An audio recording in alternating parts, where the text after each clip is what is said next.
नमो ओम विष्णुपदाय कृष्णपृष्ठाय भूतले श्रीमते भक्ते वेदांत स्वामीति नामिने नमस्ते सरस्वती देवी गौरवाणी प्रचारणे निर्विशेष शून्यवादी पाश्चात देश तारणे।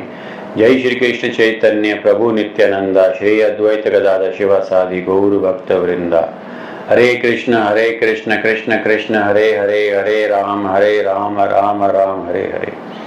अवेकनिंग कृष्ण कॉन्शियसनेस चैनल में आप सभी का फिर से स्वागत है। पता है कि कल अक्षय तृतीया है और अक्षय का मतलब होता है जो कभी समाप्त ना हो। तो आजकल हम देखते हैं कि प्रचलन है कि हम अक्षय तृतीया के दिन ज़्यादा से ज़्यादा स्वर्ण खरीदते हैं, स्वर्ण आभूषण खरीदना चाहते हैं। तो अक्षय तृतीया का वास्तव में क्या करना चाहिए? अक्षय तृतीया के दिन आप किस में निवेश करना चाहेंगे? उस सोने में जिसका कि कभी ना कभी अंत होगा, या स्वर्ण में जो कभी ना कभी नष्ट होगा, या भक्ति में जो कि अक्षय है, यानी कि आप अक्षय भक्ति में निवेश करना चाहेंगे या अक्षय स्वर्ण में निवेश करना चाहेंगे जो कि वास्तव में अक्षय नहीं है। तो आज इसी विषय को हमने चुना है कि आप अक्षय तृतीया के दिन किस में निवेश करें, सोने में या भक्ति में। कहा जाए तो अक्षय तृतीया जो है अक्षय भक्ति का दिवस है। भौतिक जगत इस दिन सोना खरीदता है, लेकिन जो आध्यात्मिक जगत में भक्त हैं उनके लिए वास्तव में भक्ति ही असली धन होता है। इस दिन किया गया दान, हरि नाम का छोटा सा भी जप और भगवान के लिए की छोटी सी सेवा भी बहुत ही फलदायी होती है और आपको उच्च कोटि का इसका फल की प्राप्ति करवाती है। सब कुछ आपके आध्यात्मिक उस खाते में नष्ट होता है और ये ऐसा निवेश है जो कभी नष्ट नहीं होता।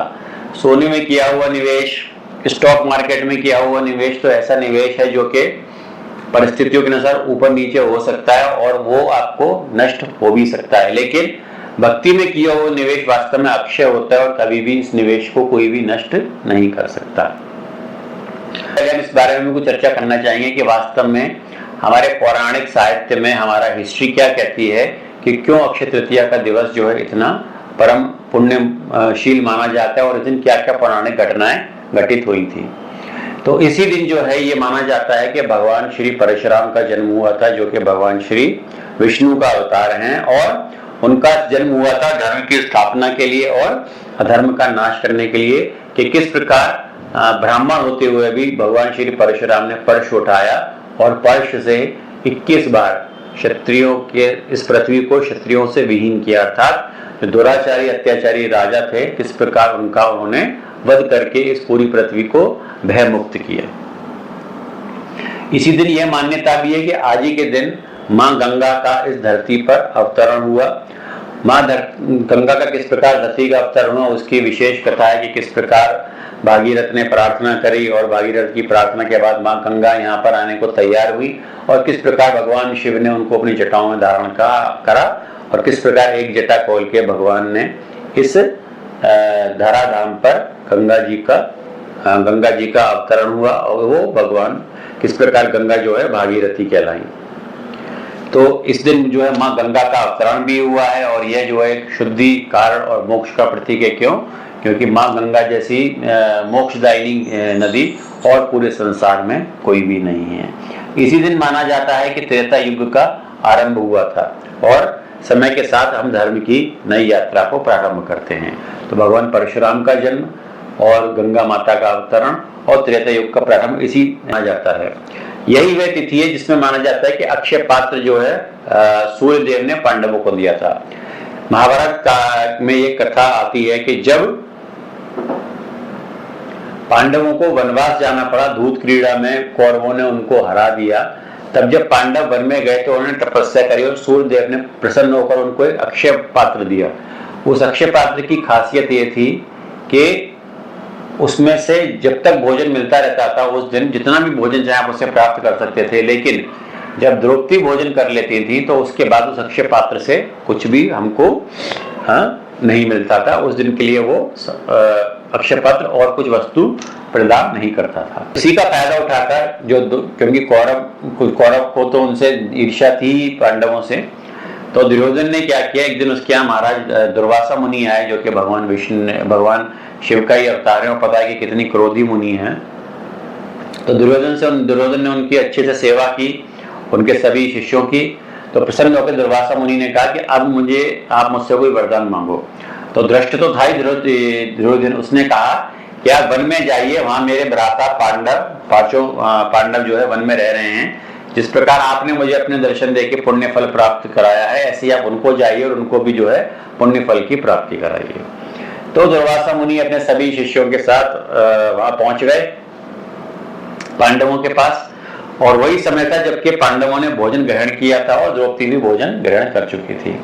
तो उन्होंने कहा कि हम आए हैं तो आप भोजन ग्रहण करिए। युधिष्ठिर महाराज ने कहा, तो दुर्वासा मुनि ने कहा कि हम जाते हैं और स्नान करके फिर अपने भक्तों के साथ आप आएंगे, तब तक आप हमारे लिए भोजन की व्यवस्था कीजिए। जब युधिष्ठिर महाराज ने द्रौपदी से कहा तो द्रौपदी ने कहा कि ये तो बहुत ही विकट समस्या प्रकट हो गई है। क्यों? क्योंकि अब तो हम उसमें भोजन ग्रहण कर चुके हैं और मैंने जिससे भोजन ग्रहण कर लिया, अब हमको अक्षय पात्र से कुछ भी प्राप्ति नहीं होगी। यह सोचकर द्रौपदी और सभी पांडव जो है पूर्ण रूप से चिंतित हो गए। अब जब चिंतित हो गए तो इस समय भगवान कृष्ण केशव स्वयं प्रकट हुए और केशव के सामने पांडवों ने अपनी व्यथा रखी। केशव के सामने पांडवों ने अपनी जो समस्या थी वो रखी। तो भगवान केशव ने कहा कि मैं भी बहुत भूखा हूं, जाके अपना अक्षय पात्र लेके आओ। तो उस अक्षय पात्र को लेके आए तो भगवान ने देखा कि उसमें एक छोटा सा चावल का दाना फंसा रह गया है। तो उस छोटे से चावल के दाने को उसको आधा टुकड़ा तो भगवान ने खाया और आधा टुकड़े से वास्तव में देखा जाए तो पूरे संसार की तृप्ति हो गई। अब जो दुर्वासा मुनि अपने शिष्यों के साथ वहां पर स्नान कर रहे थे, वो स्नान करने के बाद उनको ऐसी डकार आने लगी जैसे कि किसी ने खीर खाई हो, किसी ने मालपुए खाए हो, किसी ने पूड़ी हलवा कचौड़ी खाई हो। और दुर्वासा मुनि ने कहा कि यह भगवान की अवश्य कोई लीला है, अब हमारा पेट भर गया है। अब यदि हम युधिष्ठिर महाराज के पास गए और वहां पे हमने कुछ भोजन ग्रहण नहीं किया तो ये वैसी स्थिति हो जाएगी जैसे कि हमारे साथ पहले हुई थी, जब हमने महाराज अम्बरीश का एकादशी का व्रत जो है भंग करने पे हमारे पीछे कृता नाम की राक्षसी पड़ गई थी। तो वहीं की वहीं जो है दुर्वासा मुनि अपना शिष्यों के साथ निकल गए। तो इसी प्रकार से भगवान कृष्ण ने किस प्रकार पांडवों की रक्षा करी थी, यह अक्षय पात्र की कहानी भी इस दिन आती है। व्यास ने महाभारत की रचना भी इसी दिन प्रारंभ की थी। किस प्रकार से उन्होंने ये शर्त रखी थी कि मुझे एक ऐसा लेखक चाहिए कि जो मैं बोलता रहूं, और जो गणेश जी जो लेखक थे उन्होंने शर्त रखी थी कि आपको कंटिन्यूअस बोलना पड़ेगा, तभी मैं महाकाव्य की रचना करूंगा। तो यही वो दिन है जिस दिन महर्षि वेद व्यास ने इसको बोलना शुरू किया था और श्री गणेश ने इसको लेखन इसका आरंभ किया था, जो कि उनका एक दांत टूटा हुआ था, उसी दांत के द्वारा उन्होंने पूरी की पूरी महाभारत लिखी है। तो इसी दिन जो है दिव्य ग्रंथ, जो हमारा सबसे बड़ा ग्रंथ है महाभारत, इसकी जो रचना है वो शुरू हुई थी। और आज ही के दिन जो है ये बोला जाता है कि भगवान श्री कृष्ण और उनके परम मित्र सुदामा का मिलन हुआ था। श्री कृष्ण और सुदामा की कहानी सभी को पता है कि संदीपनी मुनि के आश्रम में दोनों जो बाल्यावस्था में थे, दोनों ने साथ में शिक्षा ग्रहण करी।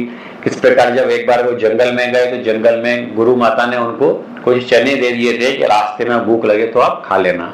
लेकिन जब वो जंगल में गए दोनों श्री कृष्ण और सुदामा, तो वहां उन्होंने क्या बहुत तेज बारिश हुई और बारिश की वजह से वो दोनों बचने के लिए पेड़ से जाके छुप गए। अब जब पेड़ में जाके छुप गए तो कृष्ण को भूख लगी और सुदामा को भी भूख लगी। तो सुदामा को ही चने दिए थे, तो सुदामा जो है चने खाने लगे और जब चने की कटर कटर आवाज आती थी तो भगवान श्री कृष्ण पूछते थे ये आवाज कैसी आ रही है। सुदामा ने कहा कि सर्दी के कारण मेरे दांत किटकिटा रहे हैं, लेकिन उनको चने नहीं दिए। तो चने नहीं दिए, इसी कारण से उनको घोर दरिद्रता की प्राप्ति हुई। लेकिन चूंकि वो ब्राह्मण थे और भगवान श्री कृष्ण के भक्त थे, वो कैसी भी दशा आई कभी भी वो जो है अपने मित्र से कुछ भी मांगने नहीं गए। लेकिन अपनी पत्नी के कहने पर इसी दिन उन्होंने यात्रा प्रारंभ करी और इसी दिन जो है वो भगवान श्री कृष्ण से मिलने द्वारका नगरी पहुंचे। और जैसे ही भगवान श्री कृष्ण को पता पड़ा कि मेरा बचपन का मित्र आया है, तो भगवान कृष्ण नंगे पैर जो है भागकर आए और सुदामा को अपने साथ लेके अपने महल में गए। तो आज ही के दिन जो है ये अक्षय तृतीया के दिन ही बताया जाता है कि भगवान श्री कृष्ण और सुदामा का मिलन हुआ था। और आज ही के दिन ये बताया जाता है कि मां अन्नपूर्णा भी प्रकट हुई थी, जो कि वास्तव में पोषण, करुणा और दान का प्रतीक है। इस्कॉन से जुड़े हुए भक्त और खासतौर से गौरी वैष्णव परंपरा से भक्तों से जुड़ों के लिए और दिन महत्वपूर्ण हो जाता है, क्योंकि इसी दिन से जो है चंदन यात्रा का आरंभ होता है। चंदन यात्रा से जुड़ी कथा क्या है कि माधवेंद्रपुरी, जो कि हमारे बहुत महान आचार्य हैं, आपको पता है कि कितने उच्च कोटि के आचार्य हैं। तो वृंदावन में जो श्रीनाथ जी थे, एक दिन उन्होंने कहा, स्वप्न दिए माधवेंद्रपुरी जी को कि मुझे जो है बहुत गर्मी लग रही है, आप जाके मेरे लिए चंदन लाइए, चंदन को घिस के मेरे ऊपर लेप लगाइए जिससे कि मुझे शांति मिले।